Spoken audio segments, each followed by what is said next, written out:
trip. I've known Bob for almost 50 years, mostly because of his physics.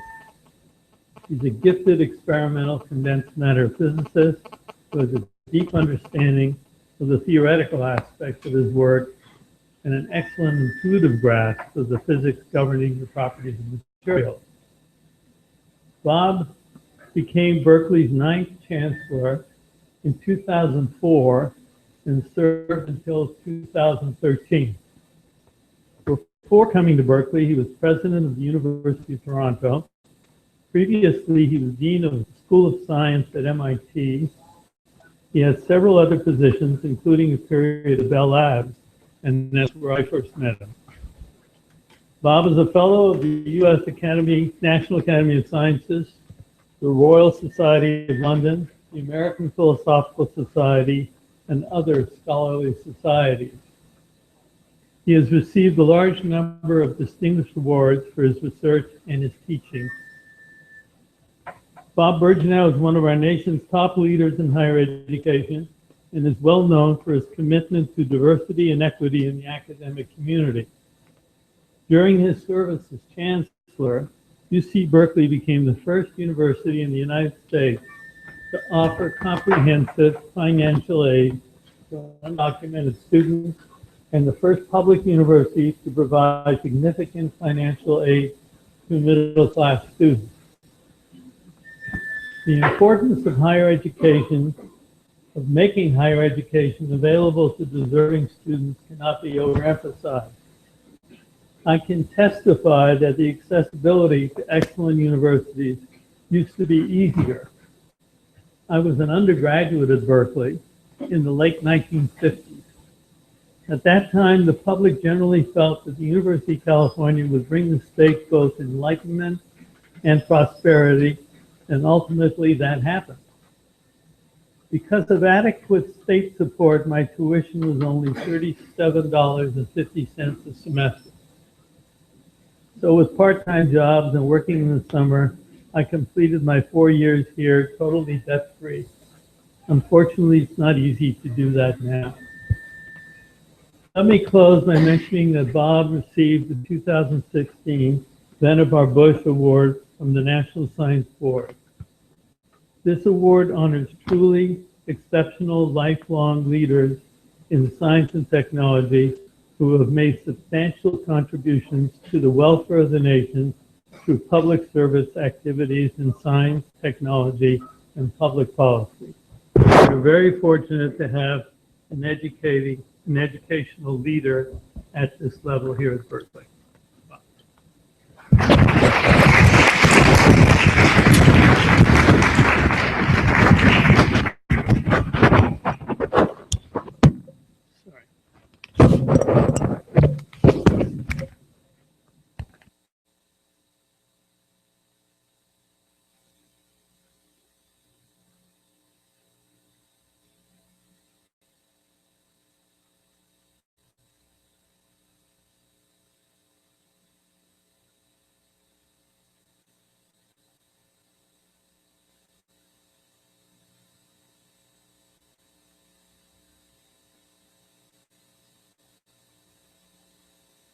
So Marvin asked me to come and give a colloquium to talk about this project, which a number of us have been involved in for the last 3 years, actually. We're coming to the end of the 3rd year of this project.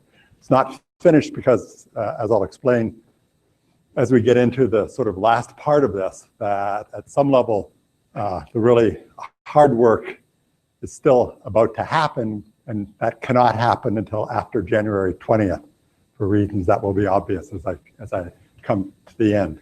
But let me give you the genesis of this project. So Leslie Berlowitz, who was the past president of the American Academy of Sciences, was visiting the Bay Area, and she suggested that I and Bob Haas of the Haas family, who have been so important to Berkeley, have dinner together in San Francisco, and I said, sure.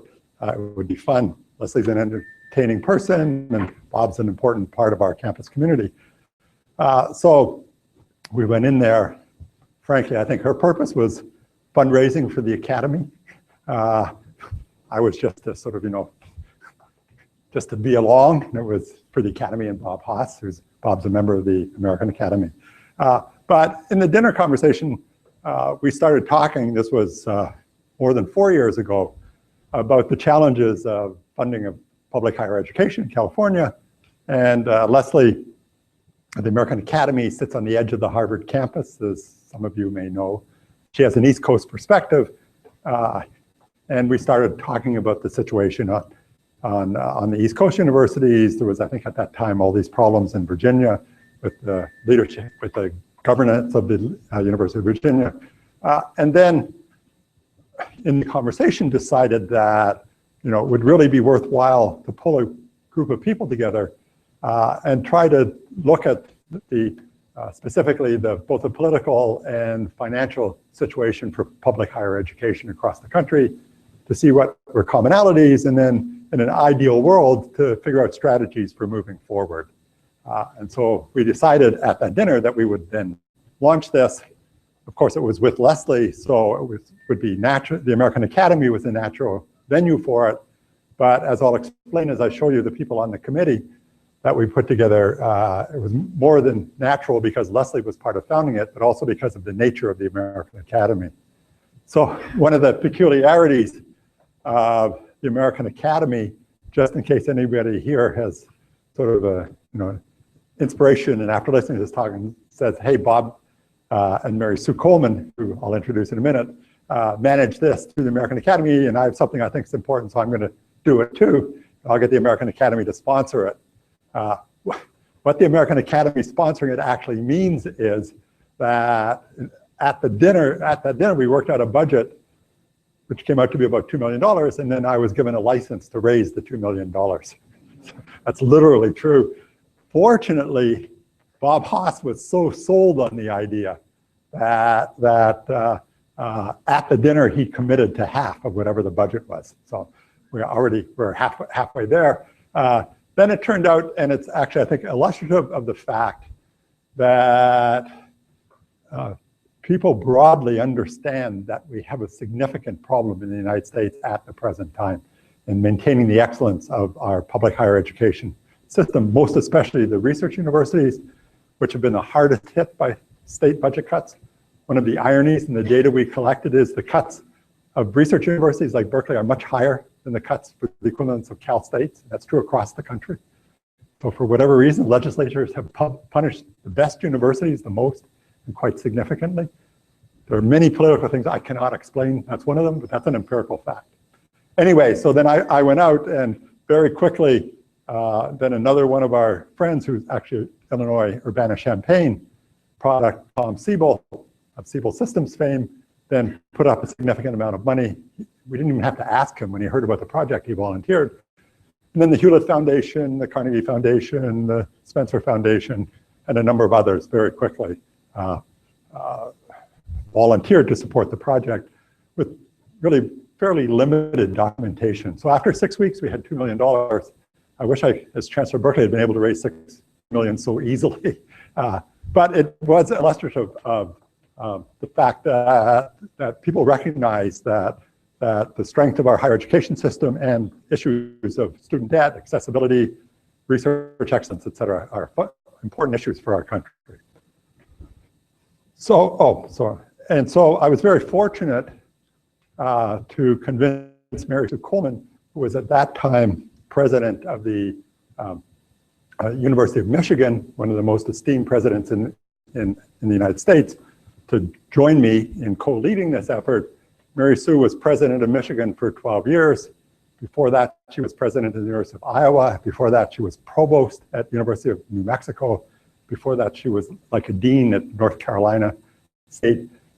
Before that, she was a faculty member in Kentucky. So she has more experience than anybody I've known in terms of public higher education. And she actually most recently chaired the accreditation meeting for Berkeley. So she also knows us very well. So she was going to be stepping down as president of Michigan, and actually our own, many of you know, our own Mark Schlissel did her Michigan. And we were very pleased to have an administrator of her caliber and someone deeply committed to public education to join us. So Leslie Berlowitz decided that we should call this the Lincoln Project, which was in honor of President Lincoln's signing of the Morrill Act. I think, as probably most of you know, Lincoln did this extraordinary thing in the middle of the Civil War, in which he signed legislation sponsored by, I think it was a Senator Morrill, which created land-grant universities in the country. And so the land-grant system, including Berkeley and other UC campuses in Michigan, et cetera, exist because of President Lincoln. And so we wanted to honor him, but we also wanted to send the message that, if you like, this was in the 19th century. Now we need a 21st century version of the Morrill Act. And that's not going to happen in that way, but that's the essential message. So President Lincoln himself understood the importance of having an educated population, and he understood the importance of having land-grant universities which are available to the entire population, not just people from elite backgrounds.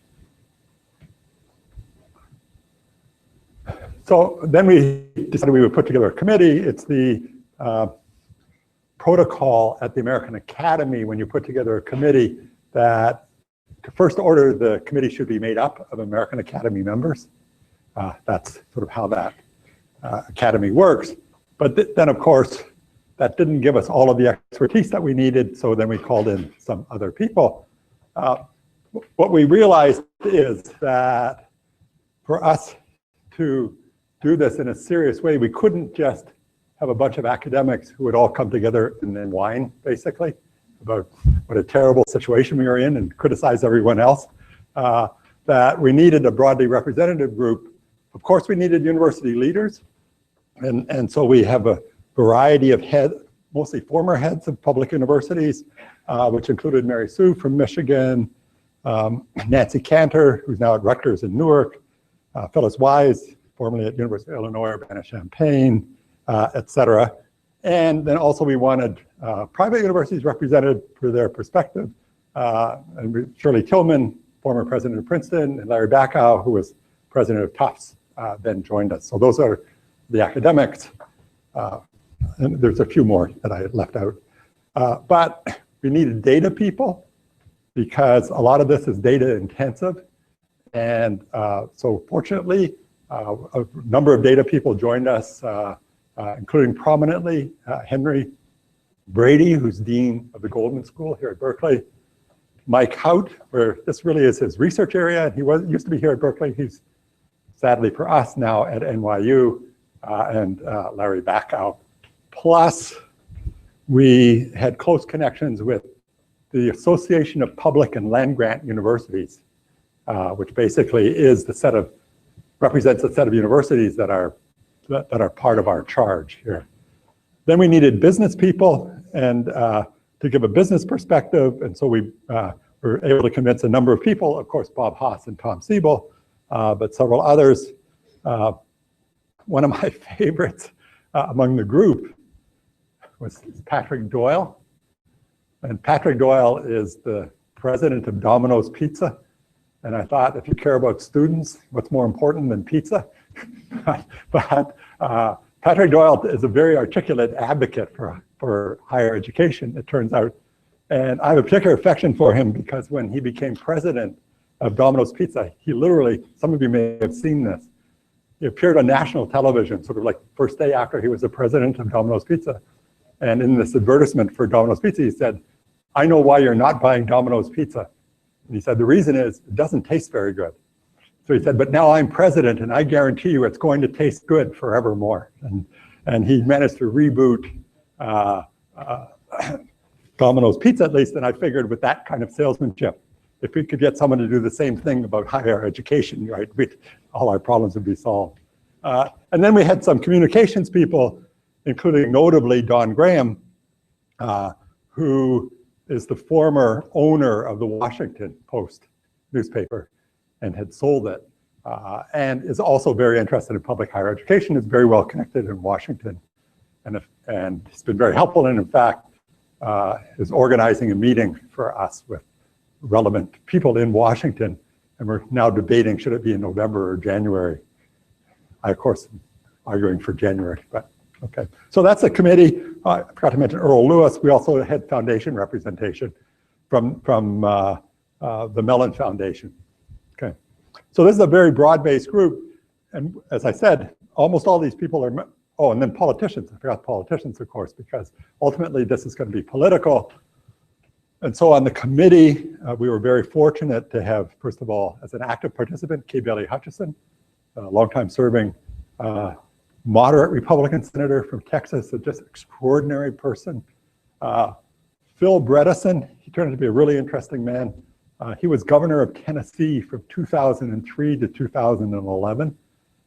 He's a moderate Democrat who managed to get elected as governor twice in the state of Tennessee. If you know anything about Tennessee, well, just to calibrate it, in his re-election, he took all 91 counties. In the Republican primary, Donald Trump took all 91 counties. So for Bredesen to accomplish this is extraordinary. He was probably the most valuable to me personally because he's very blunt. And every time I said some woolly-eyed academic thing, he would explain to me the reality of state politics across the country and what it means to be a governor and the pressures that their budgets are under, et cetera. So he was our reality check. Then we have from locally, George Miller and also Jim Leach, who's a Midwest Republican. Okay. So we produced out of this 5 publications, which we're very proud of. And most of the data I'm going to show you are drawn from those publications. You can get all 5. They're all highly readable. I think the staff at the Academy did a really good job on them. And so there's the 5 of them, beginning with why do public research universities matter, and finishing with what are possible strategies for moving forward. And if you just go online to the American Academy website, www.amacad.org, you can print out all the publications. Of course, as I will say in the end, if this was a purely academic exercise, and we were just academics, then we would say, you've got your phys rev letters or your Nature papers, and so now you're done, right? But actually, these publications are just the beginning, because if we don't actually manage to go from the recommendations here to actually changes in policy, then we will not have succeeded. So this is one of the first graphs that Henry Brady produced. Well, I should have said, by the way, as I'm going to present the data also. So who do we represent? We had first meetings, we spent a lot of time trying to decide which universities should be included in the group we're representing. Finally, after much discussion, we decided that we would limit ourselves to PhD granting institutions. This is not to say anything negative about Cal State's or Framingham State or what have you, but strategies that will work for them are entirely different than strategies that will work for Berkeley and UCLA and University of Virginia. And furthermore, so we decided that we would limit ourselves to the public research universities, the flagships, state by state, so we'd include all 50 states, but that we would not include community colleges or institutions that don't grant PhDs. And there's a follow-up committee, which is actually looking at that group. These are basically the universities represented by APLU, the Association of Public Land-Grant Universities. And so we had close connections with them. So let's see. We solicited input from these universities and got from 80 out of the 140 or so, we got extraordinarily detailed information, which was very, very helpful about exactly what their situation was, what their strategies were, et cetera. So on top of that, we then I was basically on tour, Mary Sue and I, and the subset of the people on the committee. So we did public meetings and meeting with politicians and with leaders across the country, here in California, in Michigan, New England, relatively recently in New England, with all the major New England universities, Virginia, Louisiana, Georgia, Tennessee, et cetera. We're actually still doing these.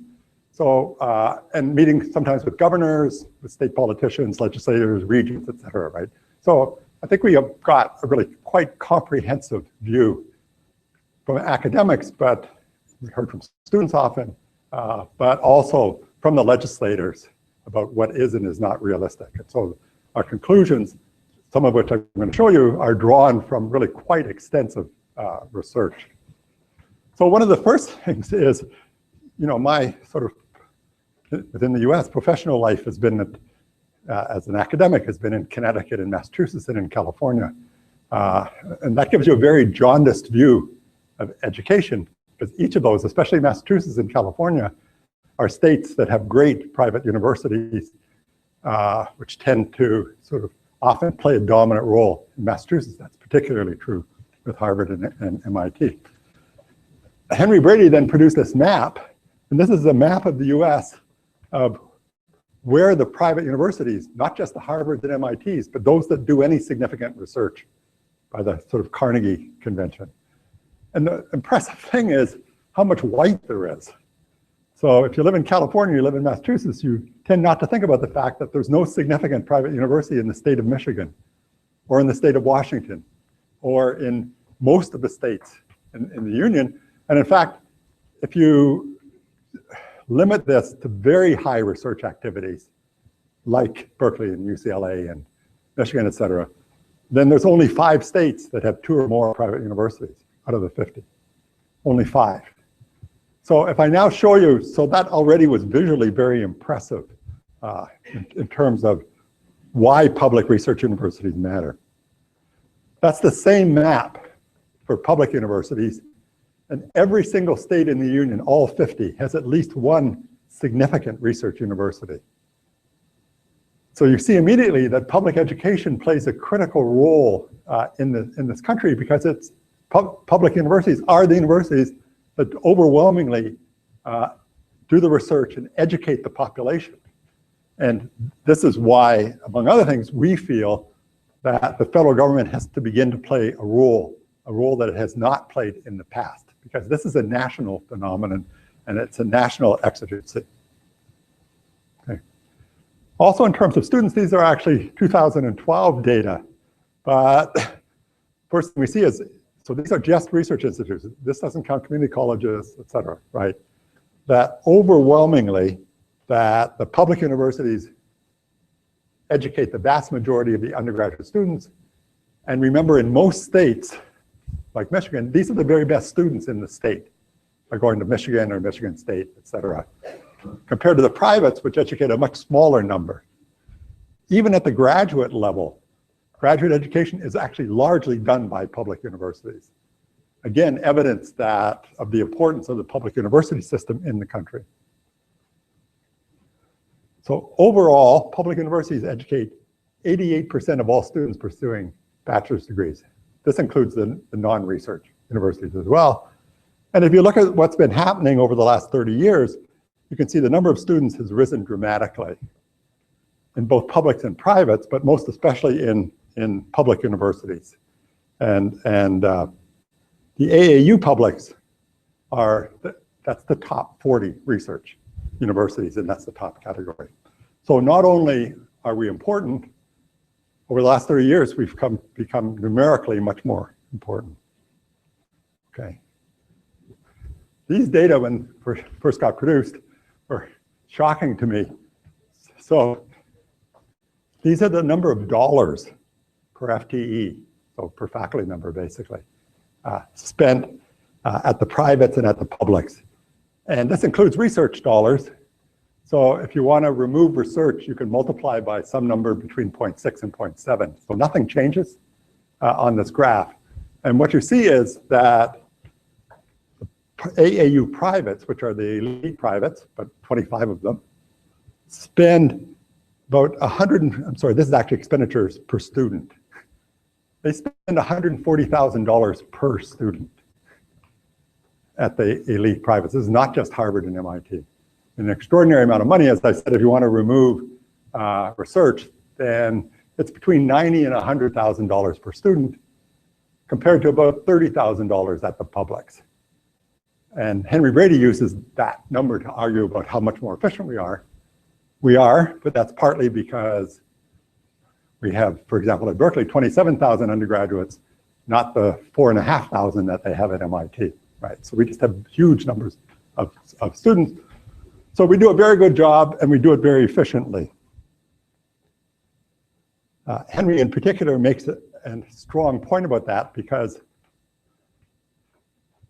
people love to criticize universities for being so inefficient, right?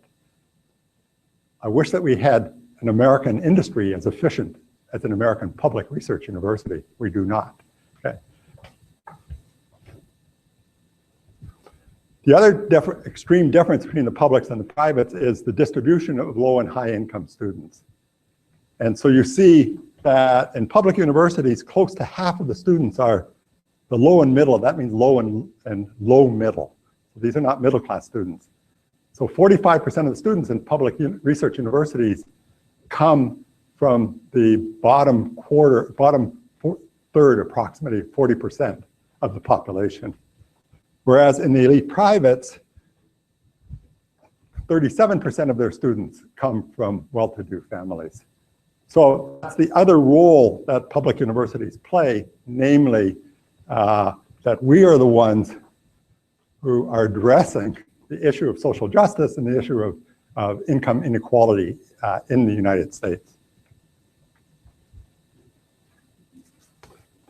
Okay, this is then, and I don't even have to tell you this, anybody knows, this gap in endowment spending between the publics and the privates is just extraordinary. I would say, as a person who's been in administration, spent some time of his career in administration, I think this is our fault, publics, actually. So one of the things that's fashionable to do these days is to criticize the elite privates and say that, you know, we should tax their endowments or take large amounts of money away. I'm completely opposed to that. I think it was our fault that we didn't put more emphasis on fundraising at an earlier stage. We're as good as they are, we should have been competing in philanthropy earlier on. You may not know this, but there was at one stage a formal agreement between Stanford and Berkeley that we at Berkeley would not raise private money. I mean, think about that now, right? So you wonder why we're in the situation we're in, having formally agreed with Stanford that they can have all of the private money connected with Silicon Valley. Pretty unbelievable, right? Well, we've corrected that, but given that Harvard just raised $7 billion in the last 3 years, we still have some distance to go. Okay, here's the fundamental challenge that we're all facing. And the fundamental challenge, of course, is that we've seen this extraordinary disinvestment. So this is the disinvestment from states. This is across the country. This sort of looks like California, and this was actually, for better or for worse, made me feel better, actually, because sometimes you get paranoid and you say, okay, maybe we did something wrong here in California. But actually, it was a national phenomenon.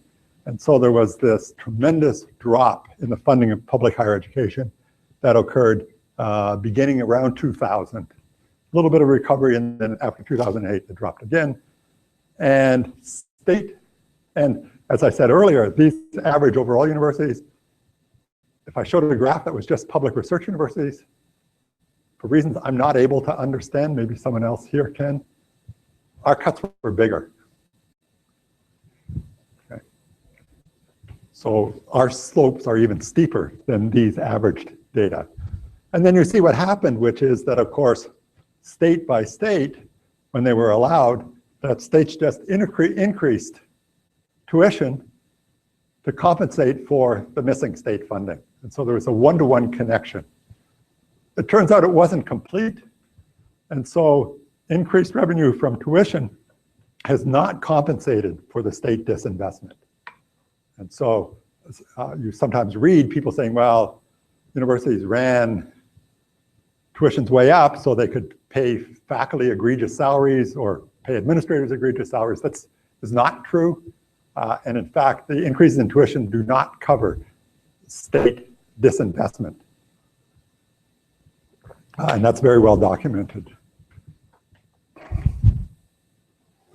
So we've seen this inversion in the budgets And so if you just look at sort of what's happened, then state by state, if you look at the top, the state appropriation has dropped significantly.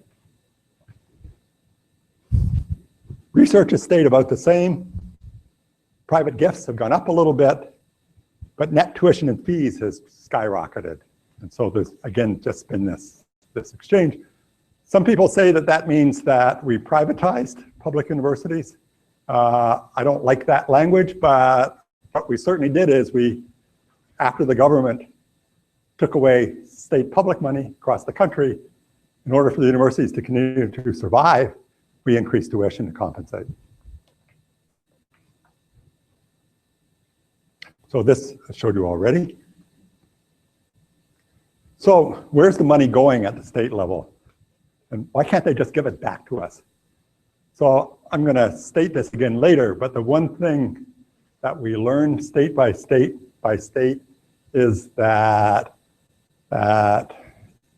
it's extraordinarily unlikely that we will return to an era where state governments provided 25 or 50 or 75% of the research university's budgets, because everything is going in the other direction. And so what are the forces that are operating on governors? So Phil Bredesen, who was governor of Tennessee, you'll never meet a governor who was more committed to strengthening education in the state of Tennessee than he was. And it was one of his most important goals as governor. Nevertheless, because first of all of these shown above are funded out of the discretionary part of the budget. And it turns out higher education has become what the politicians call the balance wheel. That is to say, after they've paid for everything else, then they fund higher education. And when there's a shortfall in Medicaid funding, it comes out of the higher education budget. Because they say, well, we universities, we have our own source of revenue. We can just increase tuition. So we have our own form of taxation. They will never say that publicly, because it's not good to get elected if you say that, but privately, they will say that in private conversations. So what are the pressures that are operating on the discretionary part of state budgets? First of all, elementary and secondary education, because of increased federal requirements, especially during the Obama administration, actually. And that is not going to reverse itself. Second, which ended up producing some quite heated conversations, actually, especially in public presentations, is Medicaid. And so because of the federal government's so-called Obamacare, that we've seen Medicaid budgets rise progressively, and they're going to keep going up.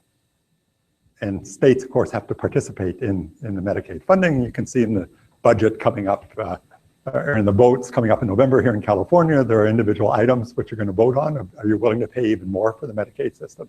That is increased taxes. Then we have higher education. And then the other thing on the block is corrections. And I'll show you the increase in a couple of minutes, but you see now corrections average over the whole country that is putting people in prison. That budget is now approaching that of higher education. And in fact, I'm not going to show it to you, but now in 12 states, including California, we spend more money putting people in prison than giving them a higher education. This is a disgrace. It's an absolute disgrace, and it's also racially loaded, right? Because of the makeup of the population. So just to quantify that, so over 30 years, higher education has stayed approximately constant. K through 12 has gone up by 69%. Corrections has gone up by 141%. So we've increased the budget for putting people in prison by about 2.5. Okay. Reversing this requires getting rid of public paranoia over petty crime, not putting people in jail for petty drug offenses for long lengths of time, et cetera. Okay, now I want to show you a little bit more data. These data I'm about to show you come from, there's a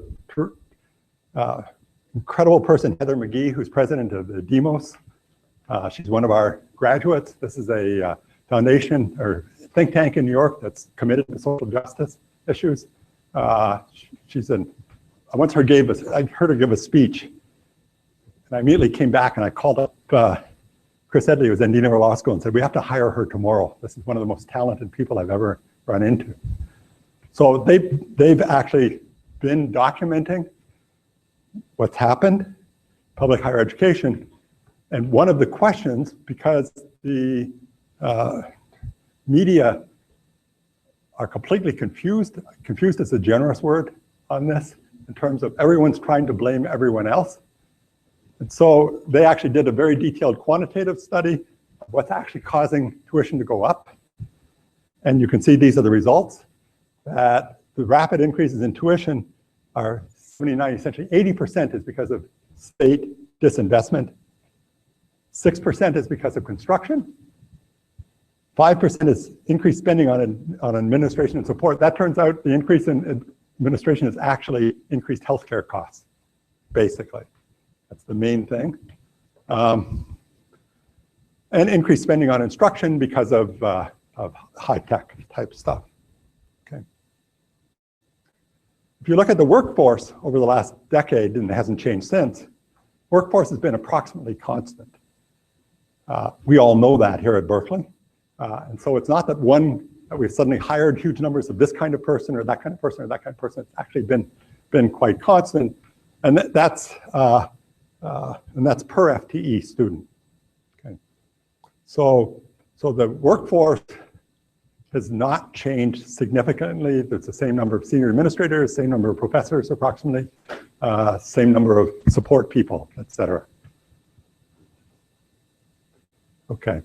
So I told you we went on tour. I'll tell you some of the conclusions from the tour, some of which was, I think, quite interesting. I learned a lot. And then I'm going to, in the end, come to some recommendations of strategies for moving forward. So the first thing is that, I already said this a couple of times, that state disinvestment is not just in California or in, let's say, Vermont, or Colorado, which are extreme cases compared to California, but it's a national phenomenon, state by state by state, and it appears to be irreversible.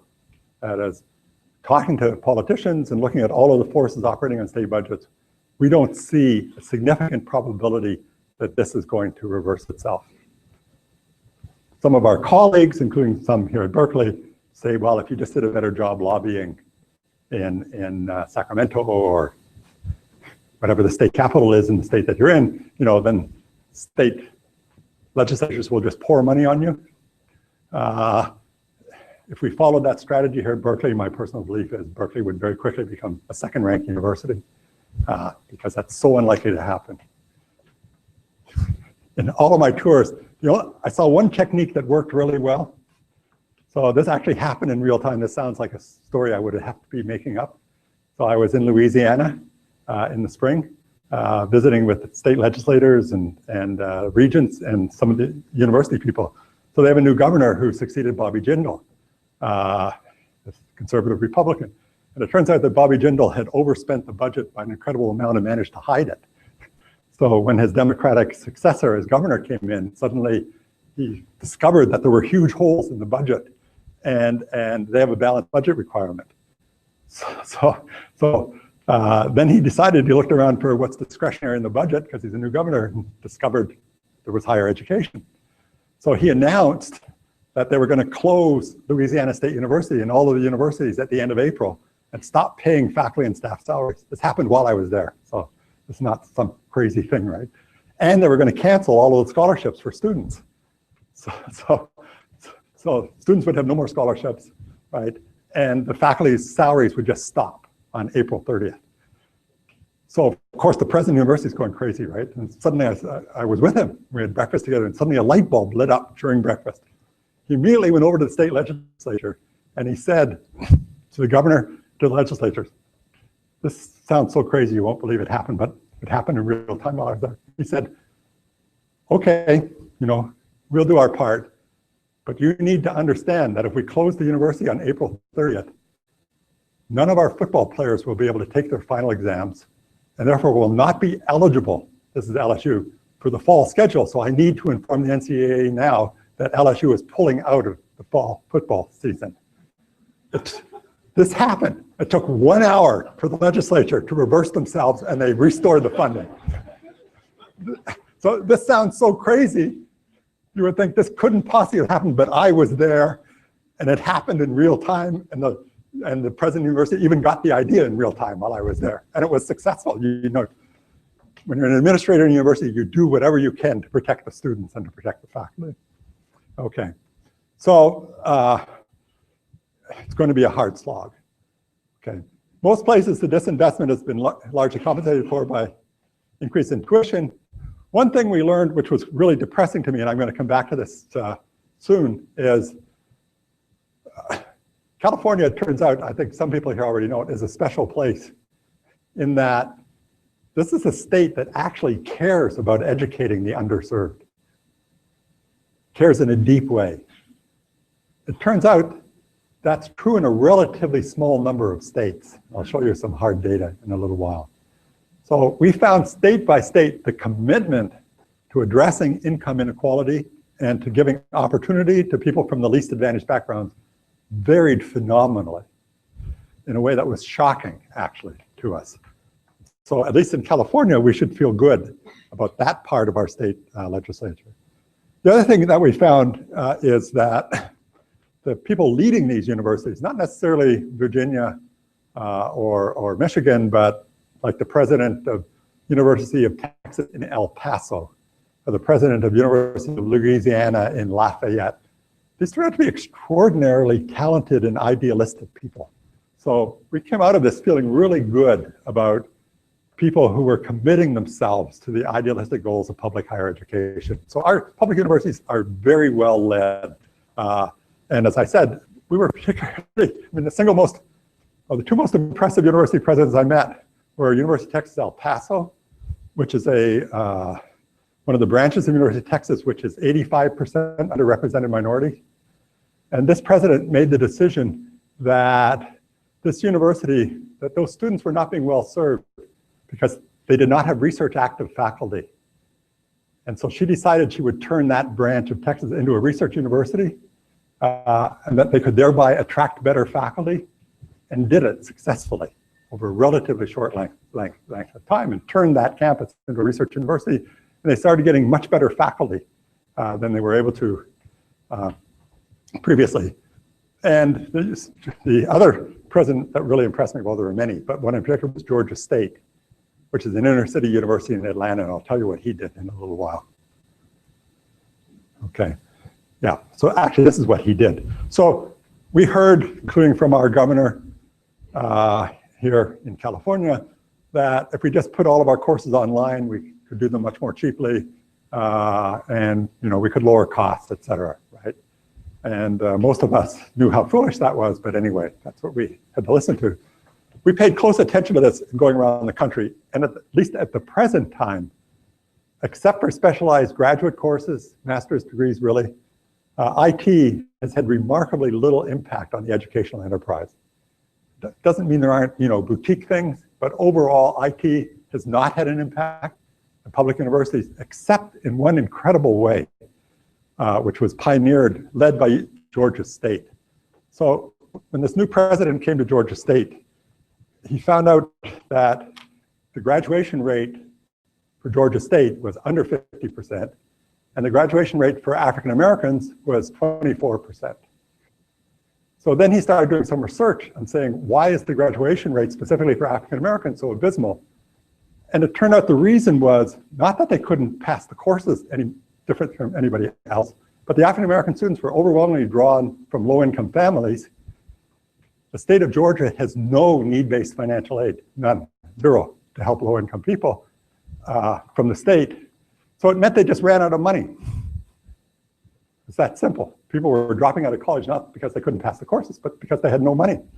So then he figured out that if they just kept track of the financial aid student by student and what courses they were taking, and making sure that the students were on track to get their degrees, right? So this was a really very sophisticated IT, that they could dramatically improve graduation rates, and they did. So they improved the graduation rates of all students to being above 50%, and they eliminated any racial difference. So they more than doubled the graduation rate of African-American students. And this was all using modern IT techniques, which we should adopt here at Berkeley, in fact. Okay, so that was pretty impressive. For all the universities, philanthropy is important. Everybody will agree that we have to be more efficient in our administration. Okay, let me just quickly go through these. One thing that was clear, we met with all of the presidents of the universities, flagship universities in the state of Virginia, Virginia Commonwealth, Virginia Tech, University of Virginia, et cetera. We asked each of them separately, what's your strategy for addressing your budget? One by one, without any exception, is they were going to raise a lot of private money. There's not that much philanthropy in the state of Virginia, so that's not going to quite do it. But significantly improved philanthropy is a major part of the strategies of every public university now across the country. Okay. The other thing is we made a decision not to address governance. Actually, I might have preferred to do it, but others were strongly opposed to it.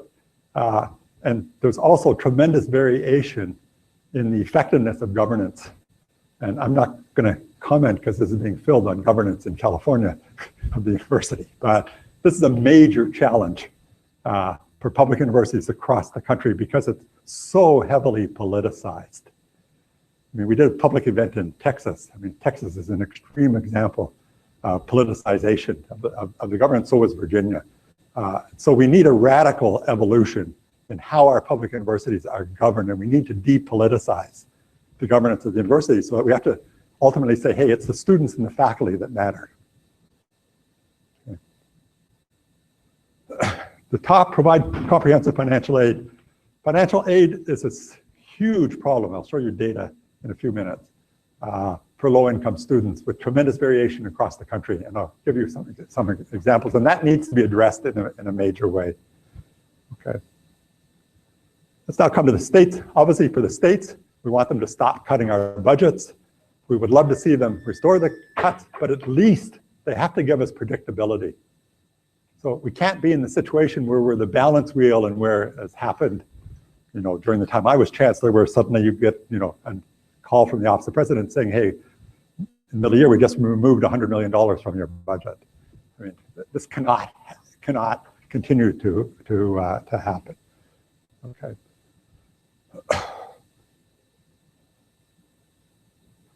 Let me go to the bottom one. Reduce unfunded regulatory mandates.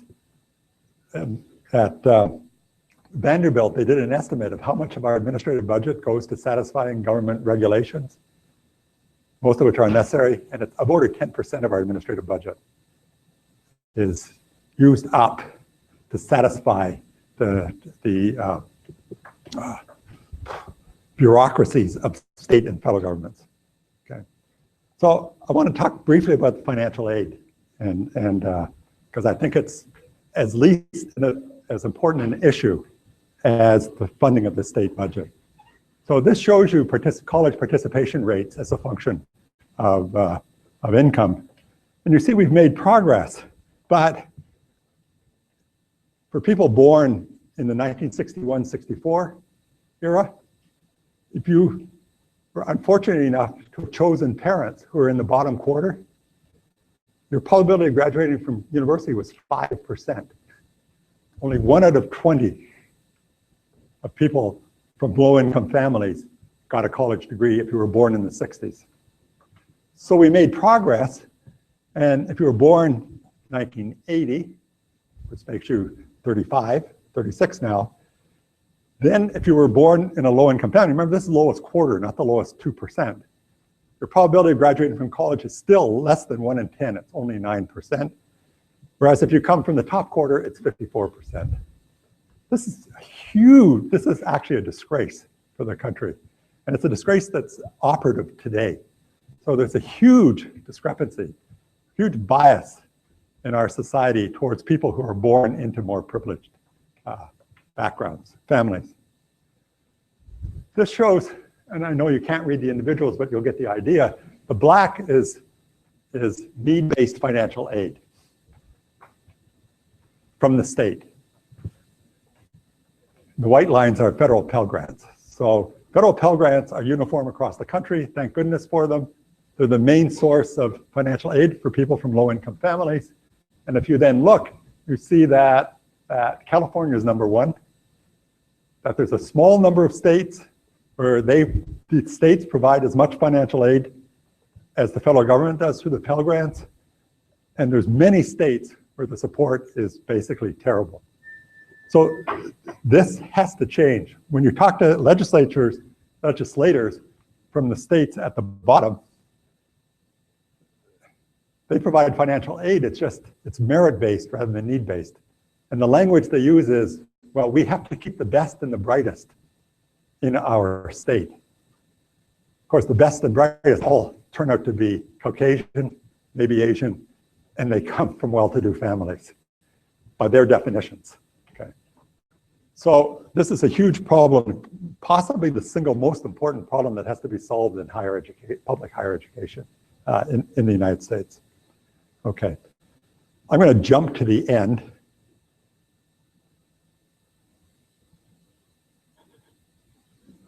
And give 4 specific suggestions. But there can be many more, and we welcome. So we have 4 things that we're pursuing at the present time. One is the generalization of the Hewlett model, which produced so many chairs here.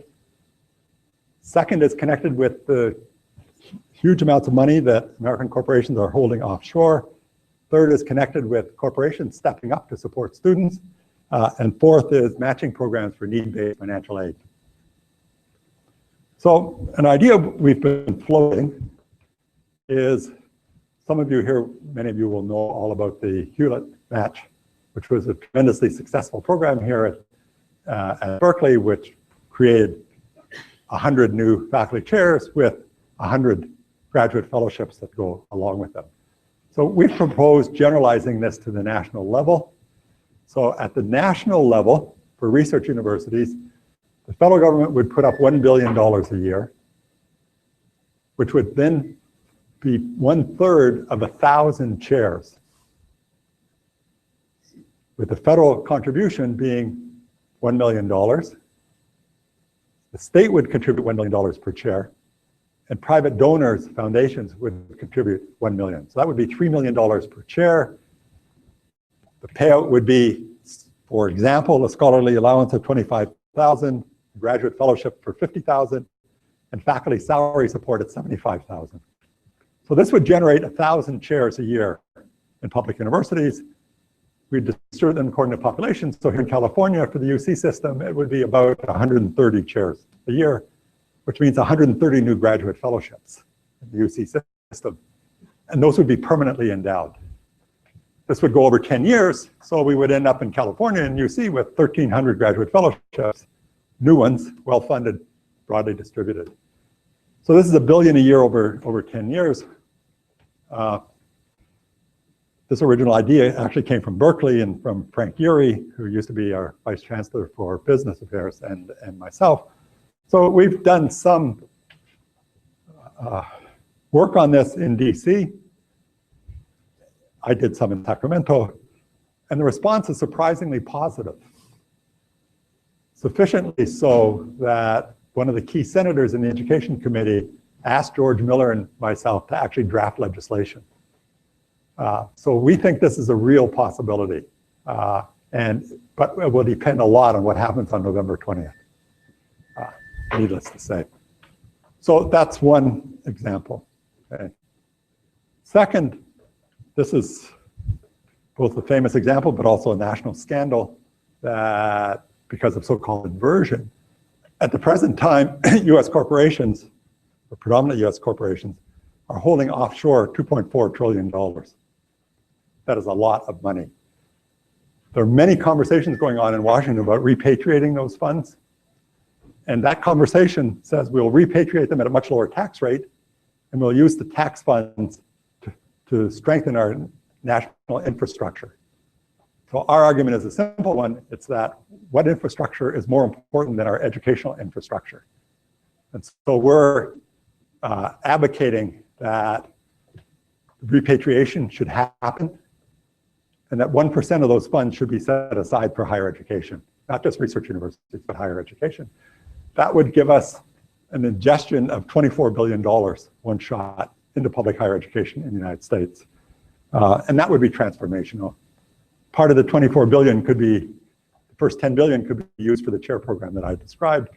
The only trouble with this suggestion is the queue runs from DC to here practically of people lining up for those funds. And so it will take some significant political work. This suggestion is one which we came up with locally and which Janet Napolitano is now running with. And the suggestion is a very simple one. And this works for both publics and privates. In fact, I had a very good conversation with the president of Carnegie Mellon about this. So corporations hire our graduates all the time. In fact, when I was chancellor, I often met with Silicon Valley leaders, and they complained all the time that we weren't graduating enough technically competent people. Then I'd have the conversation of, why don't you help us, right? I won't go through all those conversations, but when a firm does a search to hire an executive, they get a search firm, then they give the search firm 1/3 of the person's first year salary. So we have a simple suggestion, which is that when Facebook hires a Berkeley graduate, they provide Berkeley with a scholarship equal to 1/3 of that Berkeley graduate's first year salary. And they give it as a scholarship so that they're then helping to educate the next person that they may or may not hire from Berkeley. So it's a pretty straightforward suggestion. It would have a tremendous impact on our financial aid program here at Berkeley. It's not a large amount of money for them because it would be tax deductible. And as I said, when I explained it to Janet Napolitano, she got very excited. And so she's been marketing it. First round, we got sort of a positive response, except instead of let's say 40,000 or 30,000, the numbers were more like 5,000. And I actually just said, no, that's not enough, right? It has to basically provide a full scholarship for a student. So we'll see. Okay. Finally, we need matching programs for need-based financial aid. Many countries do this, we don't. And so we need the state to encourage donations. We need the university to do this as well. So we need various kinds of challenge programs to encourage people to step up, to provide endowments for scholarships for students from need-based financial aid for students from low-income backgrounds, okay? And we're again advocating on this front. So these are 4 examples. There are, of course, more because I skipped some of them. The other examples are in our publications. Bottom line is that whether we like it or not, the financial models of public universities have changed, and they've changed irrevocably, and that there is no silver bullet, and that we need the federal government to step up. We need the state governments to stabilize our funding. We need a radical change in financial aid for students from low-income backgrounds, and we need American corporations to start acting responsibly with respect to higher education. Thank you.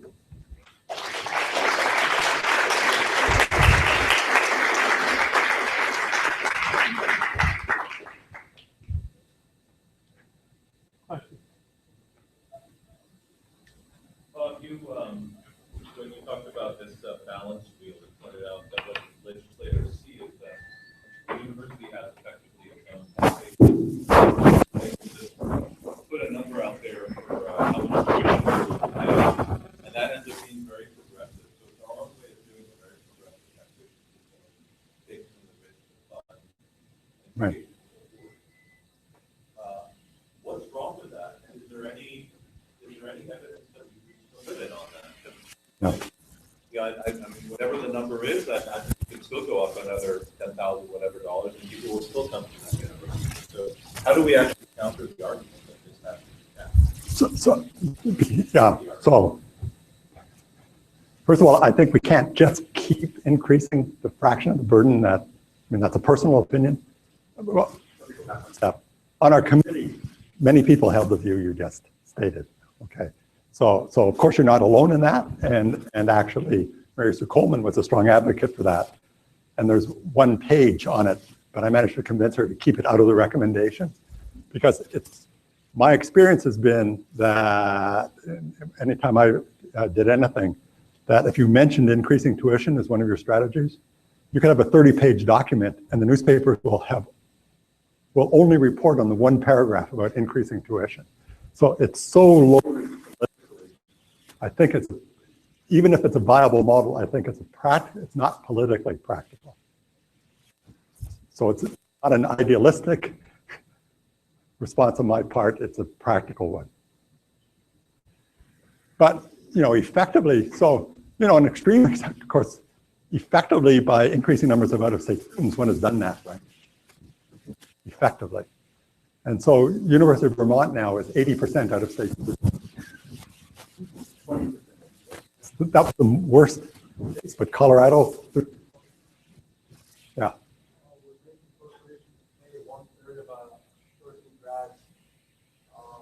But we can't make, have to volunteer. Right, okay, suppose they volunteer, would that display them how they look at that? No, it would be any university grad. I think it would be anybody. You know, John Wilton did a study of this. Actually, you know, U.S. corporations rank like 21st in the world in terms of the taxes they pay to the government. They rank quite low, partly because of inversion and whole things. So not support higher education through the tax system. So this is just a suggestion to the voluntarily support. And I mentioned that I had a really good conversation about this with President Mellon, which is, and they produce a lot of computer scientists. So they have financial challenges like we do. And so he has very strong feelings about this, actually, about necessity. I think it was at Google or someone, one of the major corporations just moved into Pittsburgh and hired their entire computer science faculty, basically. Dan? Couple questions. You mentioned that IT is not very effective at lowering costs, but that there was a case where minority students improving graduation. Yeah. What was that IT? So that was, Yeah, okay. Well, I went past that, which they pioneered. There's now a whole string of universities. Basically, they keep detailed information using IT on every single student. I'm not sure that would be politically possible at Berkeley, but it is at Georgia State. And they're keeping track of every course they're taking and whether or not those courses are leading them to their degree. And they keep track of every dollar of financial aid, whether it's return to aid, right? And if the computer looks at that information and a red light lights up, then the student is called in to talk to a faculty advisor who explains to the student that it's not a good idea. You know, you may have liked the idea of taking that course, but it's not going to help you towards your degree. And if you take it, you're going to run out of financial aid money, right? So this is a quite sophisticated strategy that they dramatically increased graduation rates for an inner city population in Atlanta. It's really impressive. And it didn't just happen overnight. It took them 10 years to develop the system.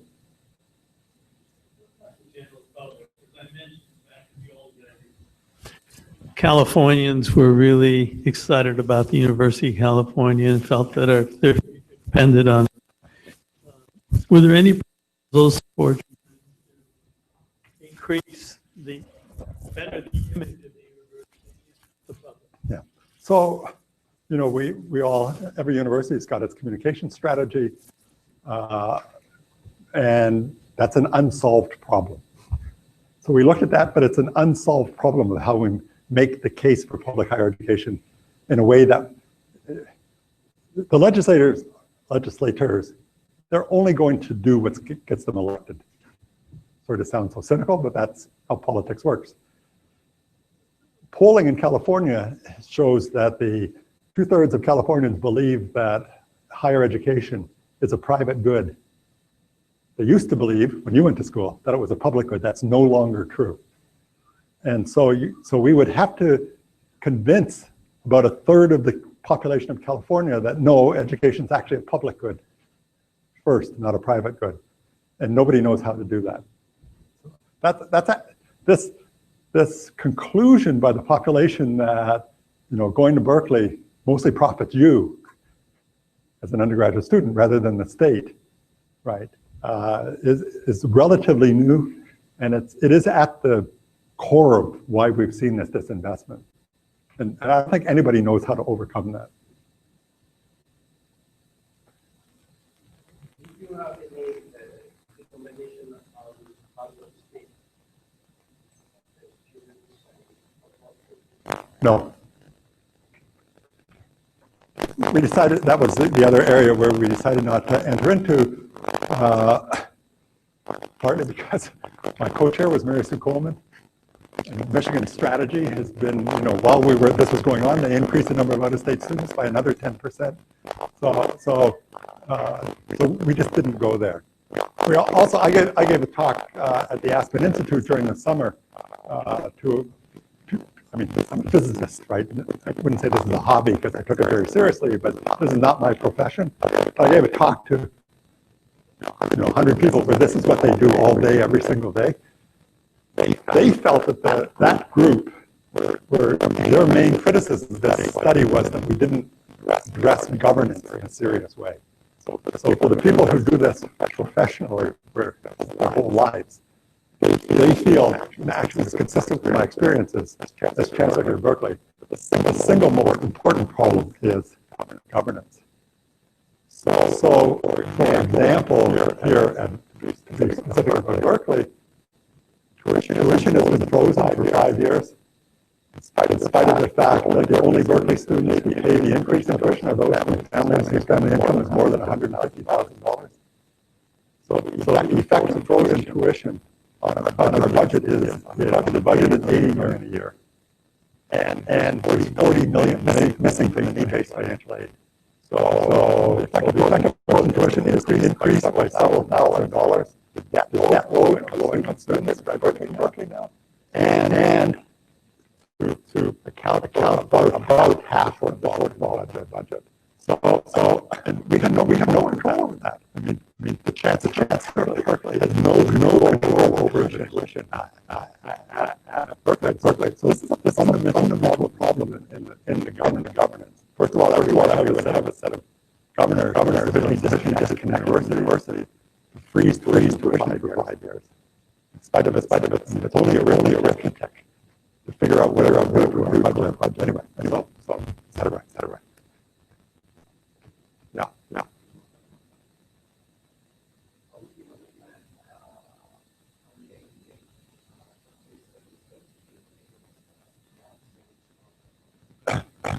So actually, I don't defend it. I think they're all important. I'm just giving here strategies that will work for research universities. Right. Also, I was religiously careful not to attack private universities in this whole thing because we need them on our side. Right. So this study was just about public research universities and strategies without being critical of any other sector. But I'll give you a specific example of why strategies need to be different. One of our supporters, and also one of my personal friends, gave a challenge grant to the local community colleges of $25 million for financial aid. And he said, if you match it, right, then I'll give you the $25 million. And he had to take it back because they couldn't raise that much money. I actually met with some of the presidents of the community colleges and explained to them how we do fundraising at Berkeley and what they needed to do in order to raise the matching money. And their response was literally, we cannot afford it. So they are so strapped for money in the community colleges, they felt they could not put up the upfront money to hire development people who would ultimately be able to raise money, right? And so that then tells you immediately that strategy that works for Berkeley doesn't work for them, and vice versa.